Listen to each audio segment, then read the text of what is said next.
Тантырылмаш, мен айткан жокмун, комиссия мыйзамсыз түзүлүп атат. Мен максатты сурап аткам да, себеп мурунку комиссиялар жыйынтыктарды чыгарышкан. Туура эмеспи, туурабы аны эми тарых чечет, эл дагы аны көрүп атат.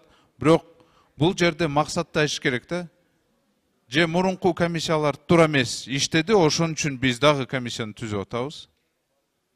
Же кумтор туура эмес иштеп атат, ошону текшеребиз. Же биз билбеген бузуулар болгон, ошону текшеребиз. Же биз азыр комиссияны ачып алып, анан жоопкерчилик өзү күнөөлүү болуп калат, себеп биздин убактыбыз өтө аз. Анан эртең Садыр Нуркожоевич айтышы мүмкүн. Депутаттар карабай калды. Ушундай болушу мүмкүн да. Жоопкерчиликти албай жатышат депутаттар. Мындай тиндеп итак эле дайыма эле биз жөнүндө айтып атышат го. Ушундай эле айтат да. Рахмат. 6-чы микрофон.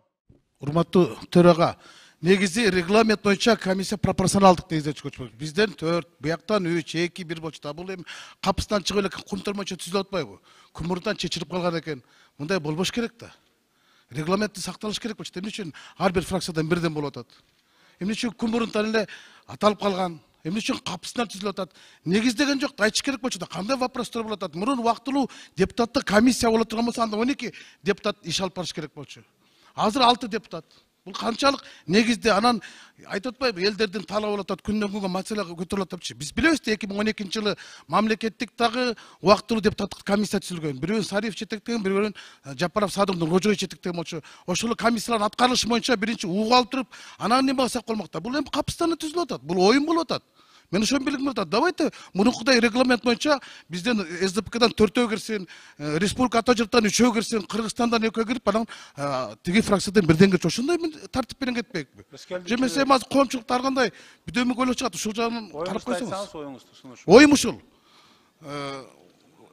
Пропорционалдык негизде түзүлсөн комиссия. Мен сунушум. Добушка коюп коюңуз. Анан башка каалоочулар бар да. Мисалы азыр мурунку депутаттык комиссия киргендер да кайта эле кирип атат. Канчалык негиз бар ушунун?